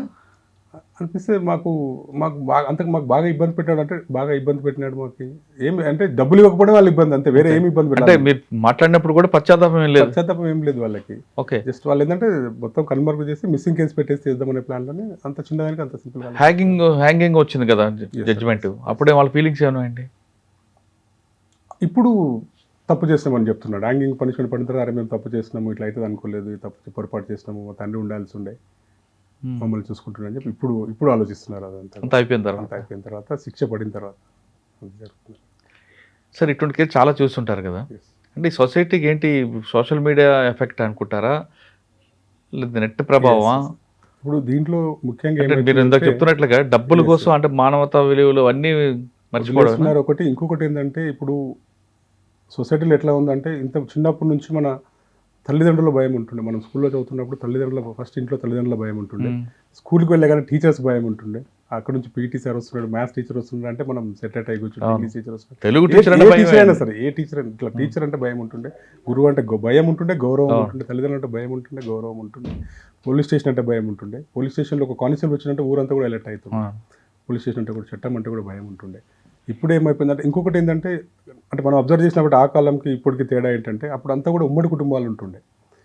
మనం ఏ చిన్న తప్పు చేసినా వెంటనే ఇంట్లో మన అమ్మ నాన్న చెప్తుంటే, అమ్మ నాన్న లేకపోతే మన పెద్దనాన్న చెప్తుంటే, చిన్న అని చెప్తుంటే, మన ఇంట్లో నాయనమ్మ ఉంటుండే, అమ్మమ్మ ఉంటుండే. వీళ్ళందరూ కూడా అమ్మ నాన్న ఇద్దరు పనికి పోయినా, ఇద్దరు జాబ్స్కి పోయినా కూడా నానమ్మ పాత్ర ఉంటుండే ఇంట్లో. నానమ్మ అమ్మమ్మ ఇంట్లో ఉండి వాళ్ళు మానిటర్ మేనత్తలు ఉంటుండే, మేనమామల రోల్ తీసుకుంటుండే, మేనమామలు ఉంటుండే. వీళ్ళందరూ కలిసి వాళ్ళని మానిటర్ చేస్తుండే. ఇప్పుడు ఏమైందంటే ఇప్పుడు వచ్చిన తర్వాత కూడా అంతా డీసెంట్రలైజ్ అయిపోయినాయి. ఉమ్మడి కుటుంబాలు అసలు అనేవి ఇక్కడ కన్వర్ట్ అయిపోతూ ఉన్నాయి. సో సొసైటీలో ఉమ్మడి కుటుంబాలు లేకపోవడం వల్ల ఇది పెద్ద ఎఫెక్ట్ అన్నట్టు. ఇప్పుడు ఈ సొసైటీలో ఇప్పుడు మనం హైదరాబాద్లో బతకాలనుకుంటే ఇద్దరు అమ్మాన అంటే ఇద్దరు కూడా పని చేయాల్సిన పరిస్థితి, వైఫ్ అండ్ హస్బెండ్ ఇద్దరు కష్టపడాల్సిన పరిస్థితి. సో వీళ్ళు పొద్దున్న లేస్తే పనికి వెళ్ళిపోయి వీళ్ళు సాయంత్రం వచ్చేసరికల్లా పిల్లలు చూసే వాళ్ళు ఎవరు లేకుండా పోయారు. టీచర్ల స్కూల్లో కూడా బెదిరించే పరిస్థితి లేకుండా పోయింది. ఈ మధ్య కాలంలోనే ఎప్పుడైతే కరోనా వచ్చినప్పటి నుంచి పిల్లలు ఆటోమేటికల్లీ అడిక్టెడ్ అయిపోయినారు ఫోన్లకి. ఎట్లా అంటే అసలు అన్ని ఆన్లైన్ క్లాసెస్ రావడము. సో బై డిఫాల్ట్ మనమే పిల్లలకి మీ క్లాస్ స్టార్ట్ అయింది ఇవ్వండి ఫోన్ అని చెప్పేసి మనం ఫోన్స్ ఇచ్చి మనకు తెలియకుండానే పిల్లలు అడిక్ట్ అయిపోయినారు. అదొకటే కాకుండా అన్నం తినిపోయి ఏడుస్తున్నాయి, ఫోన్ ఇస్తున్నాం. వాళ్ళకు ఇప్పుడు అది ఒక ప్రాబ్లం. ఈ పిల్లలు ఏడుస్తున్నారంటే మనమే ఫోన్ ఇచ్చి ఫోన్లో గేమ్స్ పెట్టేసి, గేమ్స్ లేకుంటే చిన్న చిన్న యూట్యూబ్స్ అవి పెట్టేసి పిల్లలకి మనమే తెలియకుండా మనమే అలవాటు చేస్తున్నాం అన్నట్టు. సో అట్లా ఓవర్ పీరియడ్ మనం వాళ్ళ కంట్రోల్ తప్పిపోతున్నారు పిల్లలు. దాంట్లో చూసి చిన్నప్పటి నుంచి క్రైమ్స్ నేర్చుకుంటున్నారు. చిన్నప్పటి మనం రీసెంట్గా నల్గొండ కేసు చూస్తే టీచర్నే ఇద్దరు పిల్లలు మైనర్స్ పోయి 27 సార్లు కూడా చంపేసినట్టు. అది ఇంకా ఎంత బ్రూటల్. అంటే సొసైటీ అట్లా తయారవుతుంది అన్నట్టు. ఈ ఫోన్స్కి అడిక్షన్ అయిపోయి ఇదంతా కూడా అంటే వాళ్ళు మానిటర్ చేసే వ్యవస్థ లేకుండా పోయిందంటే ఇంట్లో నుంచే మానిటర్ అంటే లేకుండా అయిపోతుంది అన్నట్టు. అంతా కూడా డీసెంట్రలైజ్ ఫ్యామిలీస్ అయిపోయినాయి. స్కూల్లో మీరు చెప్తున్నట్టుగా తల్లిదండ్రులు కొట్టే పరిస్థితి లేదు, టీచర్స్ ముట్టుకోవట్లేదు కూడా, టీచర్స్ పరిస్థితులు కూడా లేదు. పోలీస్ స్టేషన్ లాగా వస్తే వేరే సైబర్ క్రైమ్. మీరు 2004 వచ్చినప్పుడు అసలు మీకు సైబర్ క్రైమ్ లేదు, మీరు పనిచేస్తున్న కుషాగూడ, మల్కాజ్గిరిలో ఎక్కడ కూడా ఎదురవ్వలేదు. ఆల్రెడీ అంటే 2018 నుంచి స్టార్ట్ అయిపోయింది. Start అయింది. సైబర్ క్రైమ్ స్టార్ట్ అయిపోయింది. కానీ మల్కాజ్గిరి ఎక్స్క్లూజివ్గా దీని మీద ఇప్పుడు నేను అంటే ల్యాండ్ ఆర్డర్ ఎస్హెచ్ఓగా ఉన్నాను. మల్కాజ్గిరి కానీ SHO ఎక్స్క్లూజివ్గా దీంట్లోకి వచ్చారు కదా ఇప్పుడు. ఇప్పుడు ఎక్స్క్లూజివ్ ఇప్పుడు సైబర్ క్రైమ్స్ లో ఉన్నాను. ఇక్కడ సైబర్ క్రైమ్లో ట్రెండింగ్ క్రైమ్ ఏముందండి? ఎక్కువగా ఇప్పుడు ఏంటంటే ఇన్వెస్ట్మెంట్ ఫ్రాడ్లోకి వెళ్తున్నారు అందరూ కూడా. ఇన్వెస్ట్మెంట్ అంటే అది గ్రీడీనెస్ యాక్చువల్లీ. అసలు మనము ఇంత పొద్దు నుంచి సాయంత్రం దాకా కష్టపడితే విలేజ్లలో ఒక రైతు కానీ ఒక పనికి వెళ్తే పొద్దు నుంచి సాయంత్రం వరకు పనికి వెళ్తే ఒక 500 వస్తుంది, 600, మ్యాక్సిమం 1000 రూపీస్ వస్తుంది. అట్లాంటి రాత్రి మేము కోటీశ్వర్లు అయిపోతాం, రాత్రి 10 లక్షలు వస్తాయి అయితామంటే ఎట్లా నమ్ముతున్నారు మాకు ఇప్పటికీ అర్థం కాని విషయం అది. అసలు నైట్ అది కూడా మనకి అన్నోన్ పర్సన్స్ తోటి అక్కడ అవతల సైడ్ ఎవరు మాట్లాడుతున్నారు, ఎవరు తెలుస్తున్నారు లేదు, పార్ట్ టైం జాబ్ అని చెప్పి ఇప్పుడు లేడీస్ అంతా కూడా ఇంట్లో ఉండి సరే మనం అంటే వాళ్ళ ఉద్దేశం ఏంటంటే మన హస్బెండ్ మనం కొంత కోఆపరేటివ్ ఉంటాం కదా, చదువుకున్న మ్యాక్సిమం ఇప్పుడు అంతా కూడా చదువుకున్న వాళ్ళే, సో ఎంతో కొంత సపోర్ట్ చేస్తాం కదా అని ఉద్దేశంతో వీళ్ళు ఆ ఉద్దేశంతో వీళ్ళు వస్తున్నారు. కానీ తెలియకుండానే ఆ ఫ్రాడ్లోకి అందులోకి వెళ్ళిపోతున్నారు అన్నట్టు. పార్ట్ టైం జాబ్ మీకు చిన్న రివ్యూస్ కొడితే 500 ఇస్తాం, 100 రూపాయలు ఇస్తాము, తర్వాత టాస్క్లు ఇస్తారు. ఫస్ట్ టాస్క్ ఇచ్చి తర్వాత ఇంకా మీరు ఇంకా ఎక్కువ టాస్క్ చేస్తే మీకు ఇస్తామని చెప్పి ఫస్ట్ టాస్క్లు ఇస్తారు. తర్వాత ఇన్వెస్ట్మెంట్ తీసుకెళ్తారు అన్నట్టు. ఇన్వెస్ట్మెంట్ తీసుకెళ్ళి మీరు 1000 చేయండి మీకు 2000 ఇస్తాం, 5000 చేయండి 10,000 ఇస్తాం, అట్లా లక్షలకు వెళ్ళిపోయి క్రోడ్స్ లాస్ అయిన వాళ్ళు కూడా ఉన్నారు. ఓకే, ఇన్వెస్ట్మెంట్ ఫ్రాడ్ కాకుండా ఇంకే వస్తుంటాయి. ఇప్పుడు డిజిటల్ అరెస్ట్ అని చెప్పి ఒకటి నడుస్తూ ఉంది. డిజిటల్ అరెస్ట్ ఎట్లా అంటే ఇప్పుడు ఎవరైతే రిటైర్డ్ ఎంప్లాయీస్ ఉన్నారో, రిటైర్డ్ ఎంప్లాయీస్ మోర్ దాన్ 60+ అట్లా ఉన్న వాళ్ళంతా కూడా ఇప్పుడు మ్యాక్సిమం పిల్లలంతా కూడా బయట యూఎస్లో అక్కడ అంతా కూడా అక్కడ సెటిల్ అయిపోయినారు. ఇక్కడ మదర్ అంటే పేరెంట్స్ మాత్రం ఇక్కడ ఏజ్డ్ పర్సన్స్, సీనియర్ సిటిజన్స్ మాత్రం ఇళ్ళల్లో ఉంటున్నారు. సో వీళ్ళకి ఒక కాల్ వస్తుంది ఏంటంటే మీరు ఇట్లా మీ ఫోన్ నెంబర్ పలానా మనీ లాండరింగ్ కేసులో మీద ఇన్వాల్వ్ అయ్యింది, లేదంటే సమ్ చైల్డ్ పోర్నోగ్రఫీ దాంట్లో మీ నెంబర్ ఇన్వాల్వ్ అయ్యింది, లేదంటే డ్రగ్స్ దాంట్లో మీ నెంబర్ ఇన్వాల్వ్ అయ్యింది అని చెప్పేసి ఫస్ట్ భయపెట్టేసి వాళ్ళు మొత్తం పెద్దవాళ్ళని సీనియర్ సిటిజన్ వెంటనే కంట్రోల్లో తీసేసుకుంటున్నారు. తీసుకొని ఎట్లా అంటే పక్కన వైఫ్ ఉంటే కూడా వైఫ్కి చెప్పొద్దు, మీరు ఎవరికి చెప్పొద్దు, ఎవరికైనా చెప్తే మేము మొత్తం మా మిలిటరీ వస్తుంది, పోలీస్ వస్తుంది, అందరూ వచ్చి మిమ్మల్ని తీసుకెళ్ళిపోతారు అని చెప్పి అట్లా ప్యానిక్ సిచ్యువేషన్ క్రియేట్ చేస్తున్నారు. చేసేసి మళ్ళీ వాళ్ళే ఇంకా 2 hours ఒకసారి మీరు నేను good evening, good morning, good afternoon, నేను లైవ్ ఉన్నాను అని చెప్పి వాళ్ళు ఇంకా వీళ్ళు అంటే మన సీనియర్స్ ఎవరైతే విక్టిమ్ ఉన్నారో విక్టిమే ఫ్రాడ్స్టర్స్కి మెసేజ్ పెడుతున్నారు 2 hours ఒకసారి. మీరు ఒక రూమ్లో ఉండాలి, మీరు బయటికి వెళ్ళొద్దు, మీరు ఇక్కడ నుంచే మాట్లాడాలంటే అక్కడ నుంచే మాట్లాడుతున్నారు. అక్కడ నుంచే మాట్లాడిన తర్వాత డబ్బులు లేవంటే కూడా గోల్డ్ లోన్ తీసుకుంటున్నారు, ఎఫ్డీ తీసుకుంటున్నారు, లోన్ తీసుకుంటున్నారు, తెలియకుండా తీసుకుని అట్లా అంటే కనీసం పక్కన ఉన్న హస్బెండ్కి చెప్తున్నారు, హస్బెండ్ ఉన్నప్పుడు వైఫ్కి చెప్పట్లేదు, ఎవరో ఇద్దరు మాట్లాడుకుంటే సరిపోతుంది. ఆ ఛాన్స్ కూడా ఇవ్వకుండా అట్లా ఆ ట్రాప్లోకి వెళ్ళిపోతున్నారు అన్నట్టు. డిజిటల్ అరెస్ట్ అనేది చాలా ఇంకా అవుతుంది అన్నట్టు. డిజిటల్ అరెస్ట్ ఇంకేమున్నాయి? ఈ మ్యాట్రిమోనియల్ ఫ్రాడ్ కూడా నడుస్తుంది. మ్యాట్రిమోనియల్ ఫ్రాడ్ అంటే మీ దగ్గరికి రెగ్యులర్గా వచ్చే ఎఫ్ఐఆర్లు ఇవే ఉంటున్నాయి. మాక్సిమం ఇన్వెస్ట్మెంట్ ఫ్రాడ్స్లో ఎక్కువ వస్తుంది. ఇన్వెస్ట్మెంట్ ఫ్రాడ్స్, డిజిటల్ ఫ్రాడ్స్, తర్వాత ఈ పార్ట్ టైం జాబ్ ఫ్రాడ్స్ ఎక్కువ అవుతున్నాయి. ఇప్పుడు పిల్లలు చాలామంది ఇంజనీరింగ్ అయిపోయిన పిల్లలు వీళ్ళందరూ కూడా జాబ్స్ కోసం వాళ్ళకి తెలియకుండా అన్ని వెబ్సైట్లలో అన్ని లింక్డ్ఇన్ అని అది అక్కడ ఇక్కడ తెలియకుండా పెట్టేసిన తర్వాత పార్ట్ టైం జాబ్ కోసం అని చెప్పేసి పార్ట్ టైం జాబ్స్ బాగా కంప్లైంట్స్ రిపోర్ట్ అవుతున్నాయి. మ్యాట్రిమోనియల్ ఫ్రాడ్స్ ఒకటి వస్తుంది. డిజిటల్ అరెస్ట్ పెద్ద సీనియర్ సిటిజన్స్ కోసం డిజిటల్ అరెస్ట్ ఇవి నడుస్తుంది. బాస్ ఫ్రాడ్ ఒకటే వచ్చింది. బాస్ ఫ్రాడ్స్ కంటిన్యూ వస్తున్నాయి. బాస్ ఫ్రాడ్స్ కూడా బాస్ ఇంపర్సనేషన్ ఫ్రాడ్స్ కూడా కంటిన్యూ వస్తున్నాయి అన్నట్టు. దీంట్లో కూడా ఇప్పుడు అంటే ఎంఎన్సీ కంపెనీస్, రిటైల్ షోరూమ్స్, పెద్ద పెద్ద కంపెనీస్ టార్గెట్ చేసేసి ఫస్ట్ మనం అకౌంటెంట్ని క్యాప్చర్ చేస్తున్నారు, చేసేసి బాస్ లాగా డీపీ పెట్టేసి డీపీ ప్రొఫైల్స్ మార్చేసి స్కామ్ చేస్తున్నారు. సార్ ఇది కాకుండా లేటెస్ట్గా రెంట్ ఏ బాయ్ ఫ్రెండ్ వస్తున్నాయి ఏమన్నా? అది ఇప్పుడు మా దగ్గర అయితే ఇంకా అట్లాంటి కంప్లైంట్ ఏం రాలేదు. ఉన్నాయంటే రెంట్ ఏ బాయ్ ఫ్రెండ్ అసలు అట్లాంటివన్నీ నమ్మొద్దు. అంతా కూడా ట్రాప్స్ అదంతా కూడా అసలు మీరు మీకు తెలియని దాంట్లో సోషల్ మీడియాలో వచ్చేది అది కూడా ఇమ్మీడియట్గా నమ్మాల్సిన అవసరమే లేదు. అది 100% మీకు ఫస్ట్ నమ్మించినట్టు కనపడుతుంది, తెలియకుండానే ట్రాప్లోకి వెళ్ళిపోతాం అన్నట్టు. తర్వాత ఇంకొకటి ఏమవుతుందంటే వీళ్ళు ఇమ్మీడియట్గా కంప్లైంట్ అంటే వీళ్ళు మోసపోయినట్టు తెలియగానే ఇమ్మీడియట్గా కంప్లైంట్ చేయడం లేదు. ఇంకోటి పక్కన వాళ్ళు చెప్పడం కూడా హెజిటేషన్ ఫీల్ అవుతున్నారు. సార్ అఫెన్స్ జరిగిన తర్వాత కంపల్సరీ మన పక్కన ఎవరు మీ ఫ్రెండా, లేకుంటే హస్బెండ్ అయితే వైఫ్గా, లేకపోతే పేరెంట్స్గా ఎవరికొవరు కంపల్సరీ చెప్పాలా. వీళ్ళు చెప్పడానికి హెజిటేట్ ఫీల్ అవుతున్నారు. ఫీల్ అయితే వీళ్ళు లేట్ అయిపోయేసరికల్లా మనకు అకౌంట్స్ అన్ని ట్రాన్స్ఫర్ అయిపోయి మనీ రిఫండ్ చేయడం కష్టం అయిపోతా ఉంది అన్నట్టు. సార్ ఫైనల్గా చెప్పండి, సైబర్ క్రైమ్ జరగకుండా పబ్లిక్ ఎలాంటి జాగ్రత్తలు తీసుకోవాలి? సైబర్ క్రైమ్ జరగకుండా ఏంటంటే ఒకవేళ జరిగింది అనుకోండి ఏం చేయాలి?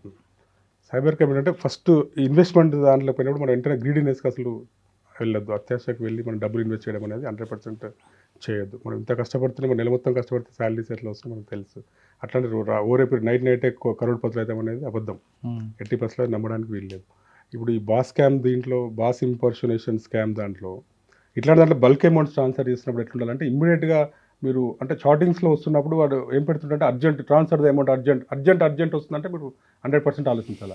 ఇమీడియట్లీ ట్రాన్స్ఫర్ ఎప్పుడు బాస్ మనకి ఇమీడియట్ ట్రాన్స్ఫర్ చేయ 1 crore ఇమీడియట్ అర్జెంట్ చేయండి, అర్జెంట్ అని రాదు. అర్జెంట్ వస్తుందని అంటే మనం ఇమీడియట్ దాన్ని సస్పీషియస్ చేయాల్సిందే. ఇంకొకటి ఏంటంటే బల్క్ అమౌంట్స్ ట్రాన్స్ఫర్ చేయాల్సి వచ్చినప్పుడు మనం కంపల్సరీ మనము బాస్కి అకౌంటెంట్కి మధ్యలో ఒక కోడింగ్ సిస్టమ్ అన్న ఉండాలి, లేదంటే కంపల్సరీ కమ్యూనికేషన్ కాల్ మాట్లాడాల్సిందే. డైరెక్ట్ కాల్, ఒక్క సెకండ్ వీడియో కాల్ మాట్లాడినా చాలు, జస్ట్ వీడియో కాల్ చేసి కన్ఫర్మ్ చేసుకోవాలి. కన్ఫర్మ్ చేయకుండా ఇమీడియట్ ఓన్లీ చాటింగ్ మీద డిపెండ్ అవ్వద్దు అనేది మేము మరీ చెప్తున్నాం. ఏంటంటే చాటింగ్ పైన టెక్స్ట్ పైన డిపెండ్ అవ్వద్దు. మీరు ఒకవేళ మీకు ఎప్పుడు అర్థమవుతుందంటే మీరు వాడు ఇమీడియట్గా మీకు అర్జెంట్ మెసేజ్ చేస్తాడు, మీరు కాల్ చేయండి, డిస్కనెక్ట్ చేస్తాడు. I'm in meeting, I can't talk right now, call me later, ఈ మెసేజ్లు పెడుతుంటాడు. సో మీరు అట్లా 2 సార్లు కాల్ చేయండి, 2 సార్లు అదే మీరు ఎన్నిసార్లు కాల్ చేసి మీరు అదే వెళ్తే 100% మీకు కాల్లోకి అటెండ్ అవ్వడు. అంటే మీరు 100% సస్పెక్ట్ అని అనుకోవచ్చు. సో ఇమ్మీడియట్గా ట్రాన్స్ఫర్ చేసే ముందు చిన్న టిప్స్ అన్నట్టు ఇవన్నీ కూడా. ఒకసారి కంపల్సరీ కాల్ మాట్లాడడము, జస్ట్ అవకాశం ఉంటే వీడియో కాల్ మాట్లాడడము, డైరెక్ట్ కాల్ మాట్లాడడము, డైరెక్ట్ అయినా కాల్ మాట్లాడాలా, లేదంటే మీ ఇద్దరికి ఏదైనా సపరేట్ కోడింగ్ అనే ఉండాలా. బాస్ అయినా సరే ఒకసారి కాల్ నష్టం ఏం లేదు.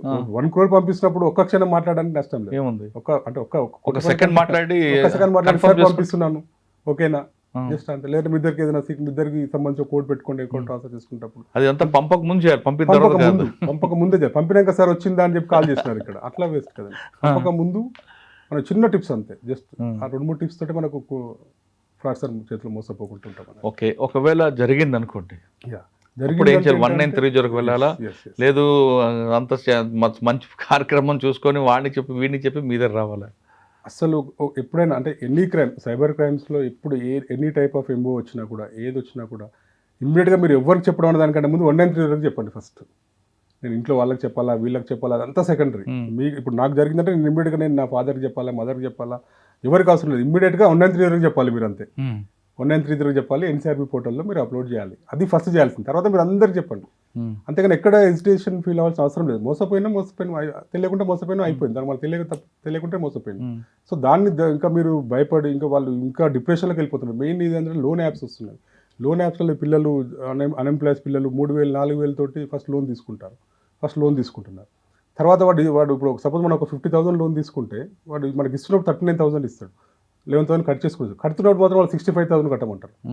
అది కట్టడం, అది ఈ క్రమంలో లోన్ యాక్సెస్ క్రమంలో మనం తెలియకుండా మనకి అన్ని యాక్సెస్ ఇచ్చేస్తున్నాం. మన ఫోన్ కంట్రోల్ అన్నిటికీ ఓకే ఎల్లో అని చెప్పి కొట్టేస్తున్నాం. సో ఆటోమేటిక్గా మన డేటా మొత్తం ఆ ఫ్రాడ్స్టర్ చేతిలోకి వెళ్ళిపోతుంది. ఈవెన్ మన కాంటాక్ట్స్, మన గ్యాలరీలో ఉన్న ప్రతి ఫోటో, అంటే యాజ్ ఇట్ ఈజ్ ఒక ఫోన్ అక్కడ తయారవుతుంది. మన ఫోన్లో ఏముందో 100% అక్కడే యాజ్ ఇట్ ఈజ్ ఇంకో ఫోన్ ప్యారలల్గా ఇంకో ఫోన్ మన చేతిలో ఉంటాయి. తర్వాత ఏం చేస్తారంటే దీంట్లో ఇంకొక లోన్ యాప్లో ఏం జరుగుతుందంటే మనకి ఇప్పుడు యాక్సెస్ అంతా అతని చేతిలో పోయినప్పుడు ఓటీపీలు కూడా వాళ్ళకే వెళ్తుంటాయి, మనకేం తెలియదు. సో మనకి ఇప్పుడు 50,000 తీసుకుంటే మనం 60,000 కట్టేస్తున్నాం. తర్వాత మనకు తెలియకుండా ఏం చేస్తున్నాడు, మళ్ళీ ఒక 50,000 వేస్తున్నాడు. ఇమ్మీడియట్గా క్రెడిట్ డెబిట్ ఇమ్మీడియట్గా జరుగుతుంటుంది అన్నట్టు. సో 50,000 మన అకౌంట్లో వేస్తాడు, ఇమ్మీడియట్ 50,000 డ్రా చేసేస్తాడు. కానీ అది మన నోటీస్లో ఉండదు. మళ్ళీ తర్వాత ఏంటంటే నెక్స్ట్ డే మళ్ళీ ఒక 50,000 వేస్తాడు, 50,000 అంటే ఆటో డెబిట్ ఆటో క్రెడిట్ చేసేస్తుంటాడు. ఆటో డెబిట్ అవుతుంది, ఆటో క్రెడిట్ అవుతుంది.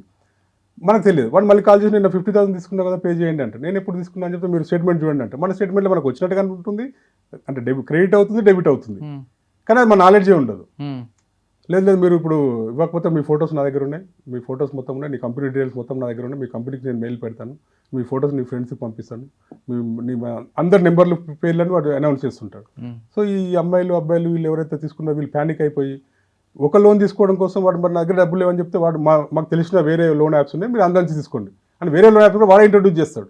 ఈ మా సిస్టర్ లోన్ యాప్స్ ఇవి, మా అంటే సిస్టర్ కంపెనీస్ ఇవి, మీరు దాంట్లో తీసుకుని అందులో కూడా సేమ్ ఇంట్రెస్ట్ ఉంటుంది అని చెప్పేసి వాడే ఇంట్రొడ్యూస్ చేస్తాడు. సో దాంట్లో తీసుకుంటారు. అంటే ఇప్పుడు ఒక ఇంట్లో నుంచి లోన్ ఇక్కడ నుంచి లోన్ తీసుకొని వేరే యాప్లో కడతారు, అక్కడ నుంచి లోన్ తీసుకొని వాళ్ళు ఇంకో దగ్గర కడతారు. అంటే వాళ్ళకి తెలియకుండా ఒక దాంట్లో తీసుకొని ఇంకో దాంట్లో లోన్ వేసేది వాడే, తీసుకునేది వాడే, కానీ స్టేట్మెంట్ మాత్రం మన దాంట్లో కనపడుతుంది, మన పేరు మీద ఉంటుంది. సో నువ్వు కట్టకపోతే ఫోటో మీద ఫార్మల్ కొన్ని ఫోటోలు ఫస్ట్ జనరల్ ఫోటోస్ పంపిస్తాడు, ఇంకోటి అసలు ఇంకోటి కట్టకపోతే కొంచెం అంటే అట్లా మార్ఫుట్ చేసి పంపిస్తుంది. తర్వాత నేకెడ్ ఫోటోస్, న్యూడ్ ఫోటోస్ పంపిస్తుంది. అది కూడా ఎవరికి, మన పేరెంట్స్కి, మన ఫ్రెండ్స్కి, వాళ్ళందరికీ పంపిస్తుంది. ఈ అమ్మాయి ఇదంతా జరిగేసరికి ప్యానిక్ అయిపోయి చాలా డిప్రెషన్లోకి వెళ్ళిపోతున్నారు. వాళ్ళకి తెలియకుండానే మల్టిపుల్ లోన్స్, మా దగ్గర ఒక రీసెంట్గా ఒక కంప్లైంట్ వచ్చింది, ఆల్మోస్ట్ ఆమె 45 లోన్ యాప్లలో తీసుకుంది. ఆమె ఫస్ట్ తీసుకుంది కానీ ఓన్లీ 30,000 లోన్ తీసుకుంది. 30,000 నుంచి ఆటో డెబిట్ 1 crore వరకు వెళ్ళిపోయింది. వాళ్ళు వేస్తున్నారు, వాళ్ళే తీసుకున్నారు. ఈ అమ్మాయి శాలరీ కూడా పడితే ఈ అమ్మాయి శాలరీ కూడా వాళ్ళకి డిడక్ట్ అయిపోయింది. అయ్యో, అంటే ఓటీపీస్ అంతా వాళ్ళ చేతిలోకి వెళ్ళిపోతుంది, యాక్సెస్ అంతా వాళ్ళ చేతిలో ఉంటుంది. ఈ అమ్మాయికి అసలు మళ్ళీ స్టేట్మెంట్ చూసాక ఏం తెలియదు. మరి ఎలా దానికి సో దీంట్లో ఏంటంటే అసలు మనము లోన్ ఆ యాప్స్ కేసులో మరి ఏం చేశారు? అమ్మాయి కంప్లైంట్ ఇస్తే వాళ్ళు పట్టుకున్నారా? ఇప్పుడు వాళ్ళు ఏంటంటే వాళ్ళు కంపెనీకి మెయిల్స్ పెట్టినారు. కంపెనీకి మెయిల్ పెడితే మనం ఒక ఏ మెయిల్ నుంచి వచ్చింది, ఏ మెయిల్ నుంచి వచ్చింది, మెయిల్ ఐపీ అడ్రస్లు తీసుకున్నాం. ఐపీ అడ్రస్ అది ఎక్కడి నుంచి జనరేట్ అయింది, సో దానికి లింక్ ఉన్న మొబైల్ నెంబర్ ఏంటనేది అట్లా ఇన్వెస్టిగేషన్ చేసుకుంటూ వెళ్ళి వాళ్ళని ట్రాక్ చేసుకున్నాం. మనం ఎవరెవరైతే హరాస్మెంట్ కొంతమంది ఇంటి దగ్గర పంపిస్తున్నారు వాళ్ళని కూడా పట్టుకోవడం జరిగింది, వాళ్ళు కూడా అరెస్ట్ చేయడం జరిగింది. అమ్మాయికి రిలీఫ్ వచ్చింది సార్? అమ్మాయికి మనము ఆల్రెడీ వాళ్ళని అరెస్ట్ చేయడం జరిగింది. వాళ్ళను ఎక్కడి నుంచి వచ్చిన మెయిల్స్ వచ్చి జనరేట్ చేసినారు అనేది అంతా కూడా వర్కౌట్ చేయడం జరిగింది. దీంట్లో ఏంటంటే మనం ఫస్ట్ అసలు లోన్ ఆన్లైన్లో సోషల్ మీడియా లోన్ యాప్లకి 100% మనము వెళ్ళొద్దు. తెలుసుంటే మీ ఫ్రెండ్స్ దగ్గర తీసుకోండి, ఇంకొకరి దగ్గర తీసుకోండి, అంతే తప్ప అసలు సోషల్ మీడియా లోన్ యాప్లకి పోద్దనేది మళ్ళీ చెప్తున్నాం అన్నట్టు. తెలియకుండా చాలా డిప్రెషన్ వెళ్ళిపోయి ఫ్యామిలీస్ కొలాప్స్ అయ్యే పరిస్థితి వస్తుంది లోన్ యాప్స్ ద్వారా. ఇది కూడా ఒక వెరీ డేంజరస్ అయిపోతుంది. సార్ ఫైనల్గా చెప్పండి, పబ్లిక్ మీరు చేసే అప్పీల్ ఏంటి? ఏమిటంటే సోషల్ మీడియాలో మనకు తెలియని వ్యక్తులతో మనం ఎప్పుడు కూడా మాట్లాడొద్దు. మనం తెలియని వాళ్ళకి మనం ఎప్పుడు కూడా మన ఓటీపీ షేర్ చేయొద్దు. ఇప్పుడు ఏపీకే ఫైల్స్ ఆర్టీఓ ఛాలెంజ్ అని వస్తుంటుంది. ఇట్లాంటి ఏపీకే ఫైల్స్ వచ్చినప్పుడు మీరు టెన్షన్ పడాల్సిన అవసరం లేదు. మీరు వెంటనే ఏ ఏపీకే 80% రాగానే వెంటనే మనం డిలీట్ చేసేయండి. సోషల్ మీడియాలో మనం తెలియని వ్యక్తితో మాట్లాడే పని లేదు. 80% మాట్లాడొద్దు. లోన్ యాప్స్లోకి వెళ్ళవద్దు. లోన్ యాప్స్కి వెళ్ళాల్సిన పని లేదు. మనకు తెలియకుండా మన ఫ్యామిలీ ఫొటోస్ అన్నీ కూడా మీరు ఎక్కడ పడితే అక్కడ సోషల్ మీడియా ప్లాట్ఫామ్లలో అప్లోడ్ చేయొద్దు. వాడు ఎవడో కూడా అన్నీ కూడా వాడు క్యాప్చర్ చేస్తూనే ఉంటాడు. సో ఒకవేళ మీకు తెలియకుండా జరిగితే ఇమీడియట్గా 4930 కంప్లైంట్ చేయడం, లేకుంటే కన్సర్న్ లోకల్ పిఎస్కి కంప్లైంట్ చేయడం. ఇది ఇమీడియట్గా చేయాలని చెప్పి మేము కోరుకుంటా ఉన్నాం. ఆఫ్లైన్లో మనం ఎంత అలాటుకుంటామో ఆన్లైన్లో అంతకన్నా ఎక్కువగా అలాట్ ఉండాలంటారు మన్మోహన్ గారు. గుర్తు తెలియని వ్యక్తి బస్టాండ్లో మన దగ్గరకు వచ్చి ఫోన్ నెంబర్ అడిగితే ఇవ్వము అనే మనము ఆన్లైన్లోకి వెళ్ళిన తర్వాత గుర్తు తెలియని వ్యక్తి మనకి ఫ్రెండ్ రిక్వెస్ట్ పంపగానే మనం వేస్తాం. ఇక్కడే మనం దెబ్బ పడుతుంటాం.